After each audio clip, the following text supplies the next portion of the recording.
परम पिता परमात्मा कण कण में जर्रे जर्रे में रहने वाला, सारी सृष्टि को बनाने वाला, उसके लिए क्या असंभव हो सकता है जो सारी सृष्टि को बना के सैकड़े त्रिलोकियां, त्रिलोकी कहते हैं, यहां 3 तरह के जीव होते हैं, एक जो दिखते हैं, एक दिखते नहीं, और एक देवी देवता फरिश्ताओं के शरीर। दिखते हैं अस्थूल काय, नहीं दिखते सूक्ष्म काय, और देवी देवताओं का ऐसे हाथ हो तो परछाई ना पड़े उसे कहते हैं कारण काय। 3 तरह के शरीर यहां पे होते हैं, उसको त्रिलोकी बोलते हैं।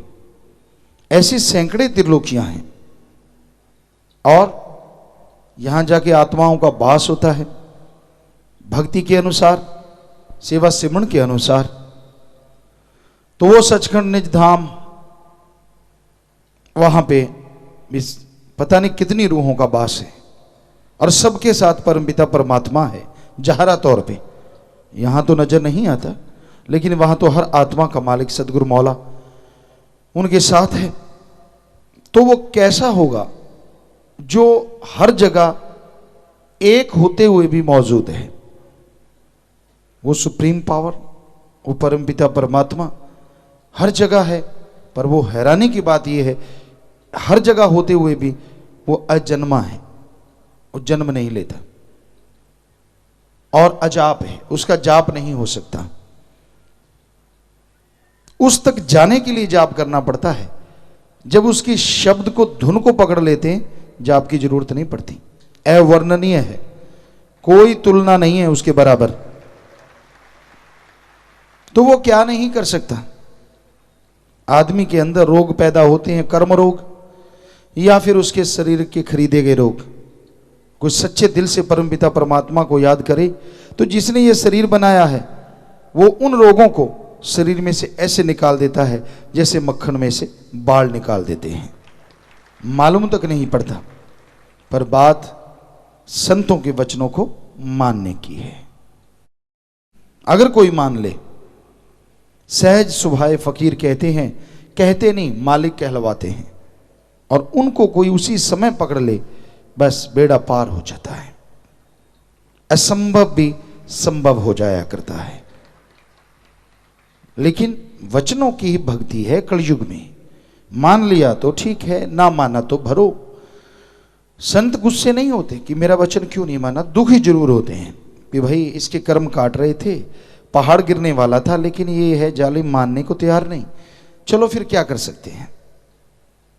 तो वो अल्लाह, वो वाहिगुरु, वो राम इतना शक्तिशाली है कि सच्चे दिल से याद करने मात्र से वो इंसान की जायज इच्छाएं पूरी करनी शुरू कर देता है। तो जरा सोचिए, अगर कोई लगातार भक्ति करे, लगातार इबादत करे, तो क्या कोई कमी आने देगा? कभी नहीं, कभी नहीं। तो इसलिए उसको सच्चे दिल से याद करो, फरियाद करो। वो परमपिता परमात्मा दया का सागर, रहमत का दाता, कोई कमी नहीं छोड़ता किसी भी तरह की। तो इसलिए अगर आप उस परमपिता परमात्मा की दया में रहमत के काबिल बनना चाहते हैं, उसकी कृपा दृष्टि के लायक बनना चाहते हैं, तो ये जरूरी है आप उसके नाम का सुमरन किया करो। दिखावे की जरूरत नहीं, उसको दिखावा बिल्कुल पसंद नहीं है। दिखावे से तो समझदार आदमी भी नहीं पसीजता, उसको भी पता चल जाता है यार ढोंग कर रहा है, पाखंड कर रहा है। तो वो खसम जिसने सबको बनाया है वो कैसे दिखावे में आ जाएगा? जरा सोचिए। वो तो सवाल पैदा ही नहीं होता, वो तो हकीकत में यकीन रखता है। आप कैसे हैं, किस तरह के हैं, वो सब जानता है। क्या विचार आपके अंदर चल रहे हैं और क्या आने वाले हैं, उसको मालूम है, आपको नहीं। आपको तो इतना मालूम है क्या आए थे और क्या आ रहे हैं, आएंगे क्या, ये भी उस मालिक को पता है। तो बताइए आप उससे क्या छुपा पाएंगे? फिर भी झूठ, फिर भी कुफ्र तोलना, अपनी बेड़ी में बट्टे डालना है। तो इंसान सच्चे दिल से परमपिता परमात्मा को याद करे, उसके नाम का सुमरन करे, तौबा करे अपनी बुराइयों से। यकीन मानिए वो वैश्यों को ऐसा भक्त बना देता है जिसका नाम दोनों जहां में अमर हो जाता है। वो गिरे हुओं को ऐसा उठाता है कि उनका नाम अर्श फर्श दोनों में गूंजने लगता है। इसलिए भाई उस मालिक का नाम जपा करो। जरूरी है नाम जपना। इसी एक बात को हम अरबों बार कह चुके हैं और कहते ही रहेंगे, क्योंकि आप मानेंगे तो भी कहना है ताकि आप मानते रहें, नहीं मानते तो कहना ही कहना है। नाम का सुमरन अति जरूरी है। सेवा करो तन मन धन से, लेकिन सुबह शाम सुमरन के भी पक्के बनो। काम धंधा करते हुए थोड़ा थोड़ा जाप, लेट के बैठ के, अरे हर्ज क्या है। आप गीत गुनगुनाते हैं, किसी की निंदा गुनगुनाते हैं, किसी की बुराइयां गुनगुनाते हैं, घर का कलह कलेश गुनगुनाते हैं, उनको छोड़ के राम नाम गुनगुना के देखो। बाकी गुनगुनाने की जरूरत ही नहीं पड़ेगी, क्योंकि टेंशन गम चिंता सब मिट जाएंगे। तो सुमरन अति जरूरी है। करना ना करना मर्जी आपकी, हम तो होका देने वाले चौकीदार हैं। जो गाइड है, टीचर, लेक्चरर, उसको तनख्वाह मिलती है, वो तनख्वाह की वजह से पढ़ाता है कि भाई मेरे चैप्टर ना रह जाएं। मैंने तो अपने चैप्टर, अपने जितने भी अध्याय हैं वो पूर्ण करवा दिए। आगे बच्चों के हाथ ऊपर है, वो फॉलो करते हैं कि नहीं, उन पे चलते हैं कि नहीं। पर रूहानी संत पीर फकीर तो मालिक की रहमत के काबिल बन चुके होते हैं, उनको उनका मालिक करवाता है, तो वो भी सारे चैप्टर जिंदगी के जीव को समझाते रहते हैं। और यही कहते हैं कि मुख्य चैप्टर अगर आप पास कर लो तो बाकी सारों में आप जरूर अव्वल आओगे। और मुख्य चैप्टर बचनों पे रहो, सेवा सुमरन करो। तीन ही तो बातें हैं, अमल करके देख लो, 12-25 होगा, कमी नहीं रहेगी। अब ये छोटी छोटी बातें अगर इंसान नहीं मानता तो फिर अपने अपने कर्म हैं, उन्हें कोई नहीं टाल सकता। हमने अजमा के देखा है, कई केसेज हुए हमारे सदगुरु के साथ। बेपरवाह जी ने ख्याल दिया, एक सज्जन आए, शराब पीते थे, मत पी भाई, माफ़ी ली। उनके परिवार वाले खास सेवादार आज भी हैं, तो उनको फिर कहा, फिर लेके आए, 3 बार हो गया, तीसरी बार लेके आए, ये बुद्र वाले की बात। तो उनसे कहा गया कि पीना मत, वरना मौत आ सकती है। अब इससे बड़ी और क्या चीज़ हो सकती है। कभी कभार ही संतों से मालिक ऐसी बात कहलवाते हैं, तो वो कहता जी नहीं, डर गया, कुछ देर नहीं पी। जब पी 2 घूंट अंदर गई और आत्मा पार बोल गई। फिर एक और परिवार, वो भी पंजाब से आए, यहाँ पे 2-3 बार माफ़ी ली, फिर से गलती। तो कहा कि भाई बाई चांस कोई, हम पहले सोचते नहीं, मालिक ने सदगुरु ने फिर कहलवाया कि अब पी ली तो मौत हो सकती है। उसने बहुत डरा, साल 6 महीने नहीं पी, यार दोस्तों ने जबरदस्ती की, फिर घूंट पी ली और पार। तो फिर रोने पछताने से क्या मिलता है, पहले वचन मानो। कई केसेज, ये तो हमने 2 उदाहरण दिए हैं, ऐसे बहुत सारे केसेज होते हैं। क्योंकि फिर जब मन हावी हो जाता है ना, कौन सा गुरु, कौन सा पीर, भगवान भी आ जाए तो भी कहते हैं टिच करके जाना, चल हट। क्योंकि मन ताकत ही ऐसी है, बड़े बड़ों को हिला के रख देती है, तो आदमी की तो बिसात ही क्या। तो कहने का मतलब, हम बार बार कहते हैं सुमरन कर लो, भक्ति कर लो, इबादत कर लो, नाम जप लो। कहते ना, क्या है, संतों का तो काम ही है। देखो हमने कहा कि ये पूछा करो कि आज सुमरण किया कि नहीं, बहाना देखो मन ने निकाला, कहता मेरा तो मालिक को पता है। बता, इससे बेशर्मी कोई और हो सकती है?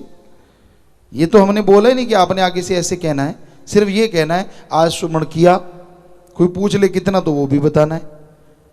ये तो बोला ही नहीं कि ये मालिक को पता है। मालिक को तो फिर सारा ही पता है, तेरा अगर चिट्ठा खोल दिया तो जीने के काबिल न मरने के काबिल। तो अच्छा है कि उसको ऐसा ना बोल, कहीं वो खोलने लग गया तो उसने तो तेरे से खुलवा लेना है। ये पुर्जा हिला दिया, सबको बोल बोल के बताएगा, फिर क्या करेगा। तो अच्छा है सही से मान जाया कर कि आज नहीं किया, शर्म आती है तो अगले दिन कर ले, लेकिन बहाने ना ढूंढ। तो ये बड़ी हैरानी है मन की। ना सुमन करना, सत्संग नहीं सुनना, अमल नहीं करने के लिए हजारों बहाने, तरह तरह के। हम तो हैरान रह जाते हैं, इतना शातिर बन जाता है आदमी जब मन हावी होता है। सुमरण नहीं करना, भक्ति नहीं करनी, तो भाई सुमरण करो, सेवा करो, मालिक से मालिक को मांगते रहो, त्यागी बनो, घर गृहस्थी बनो, कहीं भी रहो, काम धंधा करो, खाली है, जैसे भी जिस भी स्थिति में आप रहते हैं, लेकिन मालिक का शुक्राना करते रहो। अरे डरो उससे, और किसी से ना डरो चाहे, पर उससे डरो, क्योंकि वो ऐसी सुप्रीम पावर है। वो राई को पहाड़ और पहाड़ को राई बनाते इतनी देर भी नहीं लगा था। इसलिए उससे तो कम से कम डर के रहो, उसकी तो भक्ति करो, उसकी तो इबादत करो। घर में राम नाम जपो, खाना सुमन करके बनाओ, काम धंधा करते सुमरन करो, ताकि जो कार्य आप कर रहे हैं उसमें बरकत आए। खाना जो खाए उसको मालिक की याद आए। हाँ, वो ऐसे ना करो, उससे खिलवाड़ ना करो, वरना आपकी जिंदगी खिलौना बन जाएगी। फिर ना जीते के ना मरते के क्या फायदा ऐसी जिंदगी का। तो इसलिए मालिक से मालिक को मांगो, सुमरन करो, तौबा करो अपनी बुराइयों से, राम नाम जपते रहो, खुश रहो, यही मालिक से दुआ करते हैं। और मालिक सबको खुशियां दे, यही मालिक से अरदास करते हैं, प्रार्थना करते हैं। तो भाई करने वाला मालिक और मानने वाला इंसान है।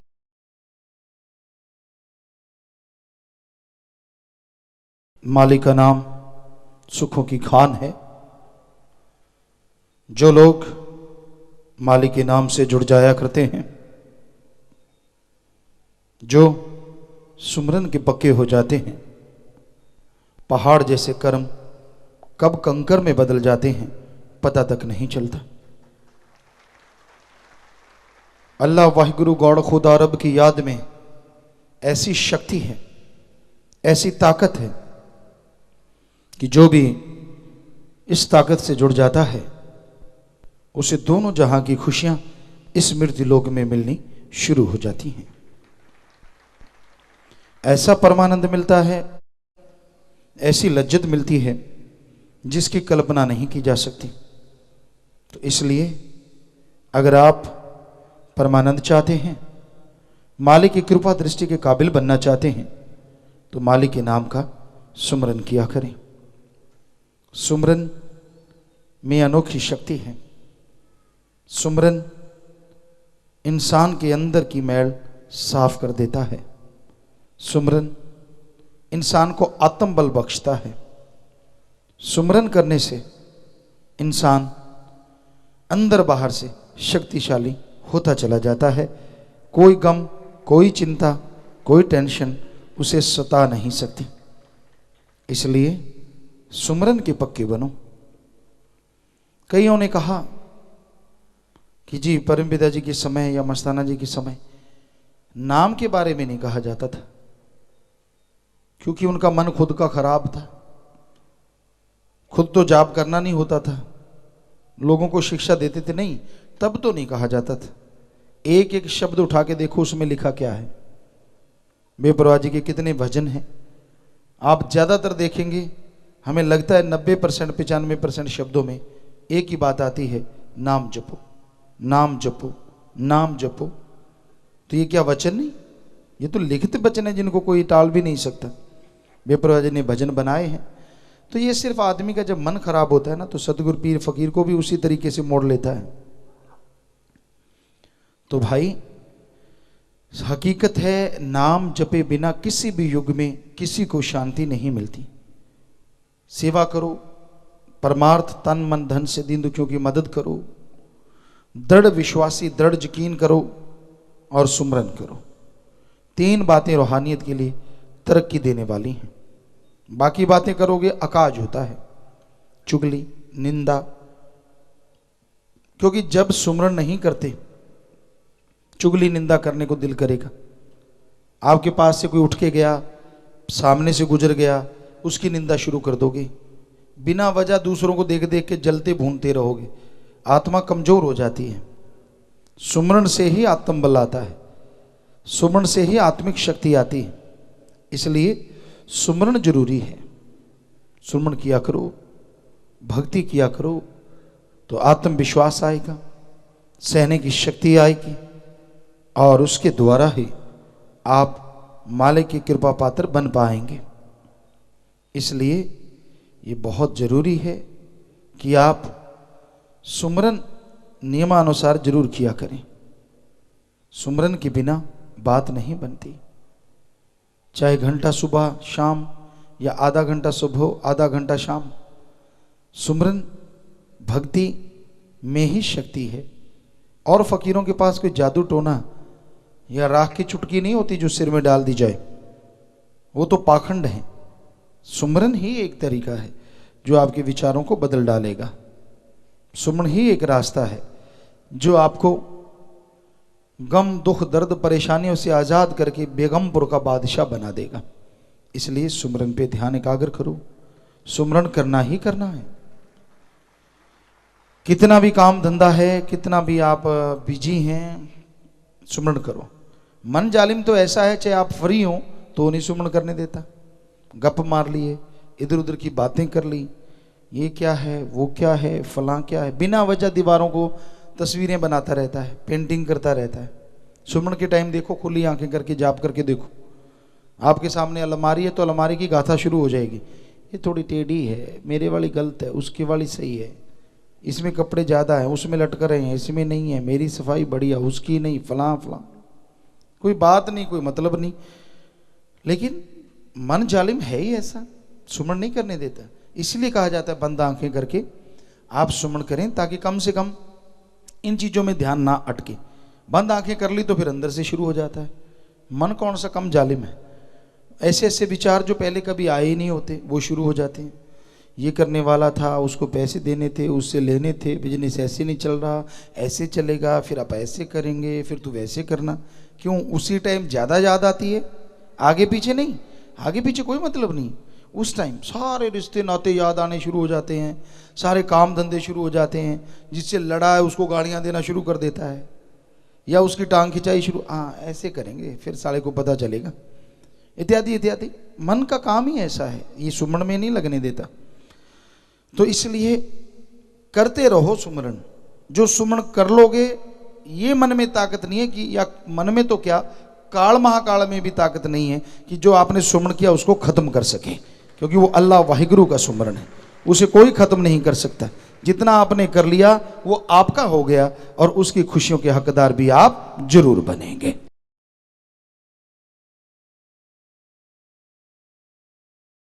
सच्चे दाता रहबर परम पिता परमात्मा, उसके प्यार में, उसकी मोहब्बत में, उसके नाम में जो शक्ति है वो कल्पना से परे है। जीव जो सोच भी नहीं सकता वह नज़ारे मालिक दिखा देते हैं जो उसके नाम का सुमरन किया करते हैं। नाम का सुमरन अनमोल है, बेशकीमती है, और हैरानी है ऐसे अनमोल बेशकीमती नज़ारे को लेने के लिए एक पैसा भी खर्च नहीं करना पड़ता। हीरे जवाहरात सोना चांदी जो भी गहने आप पहनते हैं उसके लिए रुपया पैसा खर्च करना ही पड़ता है। लेकिन अनमोल नाम, बेपरवाह जी ने फरमाया है, अनमोल नाम बिन मोल मिले संतों के बाजार में। संतों का बाजार सत्संग होता है। संत कहीं भी जाते हैं, दुनिया क्या सोचती है, क्या उनके दिलो दिमाग में सवाल चलते हैं, कैसे कैसे वो मामलात बना देते हैं, ये उनका मन है और वो मनमते हैं। संतों को इससे कोई लेना देना नहीं होता। पर संत यहाँ भी जाते हैं, सत्संग ही उनका बाजार होता है, और रूहों का वो वणज व्यापार करते हैं। हमेशा ऐसा ही होता है। निजामुद्दीन औलिया, उनके साथ उनके मुरीद थे, कहीं पे जा रहे थे, कहने लगे भाई आज तो वैश्या के कोठे पे चलेंगे। अब आम आदमी जाते हैं वो तो यही सोचेंगे कि ये भी तो आदमी है, तो वो वैश्या के कोठे पे चढ़ गए। बाकी जितने भी मुरीद थे खिसक गए, कुछ खिसक गए, कुछ बातचीत करने लगे, यार ये भी कोई बात है, क्या कहेंगे लोग, आपका गुरु कहाँ गया, वैश्या के कोठे पे। तो कुछ रुक गए, 20-25% चले गए। तो वहाँ वेश्या के गेट पे खड़े, गेट खटखटाया, वो बाहर आई, कहने लगे भी हमें तो एक अलग कमरा चाहिए। 20-25% और खिसक गए, अलग कमरा चाहिए, ये क्या मतलब? कहने लगे महाराज और कोई सेवा? कहने लगे आप भी वहीं आइए। खिसक गए, कुछ 20-25% और खिसक गए। तो पूरी रात वो वहां रहे। अगली सुबह तक सिर्फ एक ही उनका मुरीद जो बेहद खास था, तो वही बचे, बाकी सब चले गए। और हकीकत में हुआ ये कि उन्होंने वहां पे सत्संग किया। वो वैश्यों की जो हेड थी उसको बुलाया, इसलिए पहले उसको ज्ञान दिया और उसके बाद जितनी भी वहां रहने वाली लड़कियां थी उनको ज्ञान दिया और उसके चंगुल से सारी लड़कियों की मुक्ति करवा दी। पर जिनके मन गंदे होते हैं, जो खुद नरक के कीड़े होते हैं, वो कैसे सोच सकते हैं? वो तो यही सोचेंगे वैश्यावर्ती में लिप्त लोग, जो हम हरामखोरी करते हैं ये भी हरामखोरी करते हैं। तो ये कलयुग है, अब तो बहुत ही भयानक कलयुग। इंसान की जैसी गंदी सोच होती है वैसा दूसरे को वो देखता है। बड़े चालबाज हैं इस संसार में, बड़े ही चालबाज, दिखने में कुछ और, करने में कुछ और। दाता पुल दाता नाल प्यार पा लिया, बेपरवाह जी ने एक भजन लिखा है। और आज कलयुग के इस टाइम में, क्योंकि जब भी उन्होंने लिखा तब भी वो 100% खरा उतर रहा था हर चीज पे, और आज भी उतर रहा है। दाता को भूल गया, जिसने दातें दी उस मालिक को भूल गया, और दाता पैसा, जमीन जायदाद, ये वो, उससे प्यार डाल दिया। भूल गया, सब कुछ भूल गया, तन मन धन से परमार्थ करना, और जिस थाली में खाए उसी में छेद करने शुरू कर दिए। ऐसा घोर कलयुग आ गया है। दिखने में कुछ और नजर आते हैं, पर इतने मतलब परस्त हैं लोग, इतने नमक हराम हैं लोग, सभी नहीं पर कुछ सफेदपोश ऐसे लोग नजर आते हैं हर क्षेत्र में, हर जगह पे। तो ऐसों से जितना दूर रहो, जितना परहेज करो उतना ही अच्छा।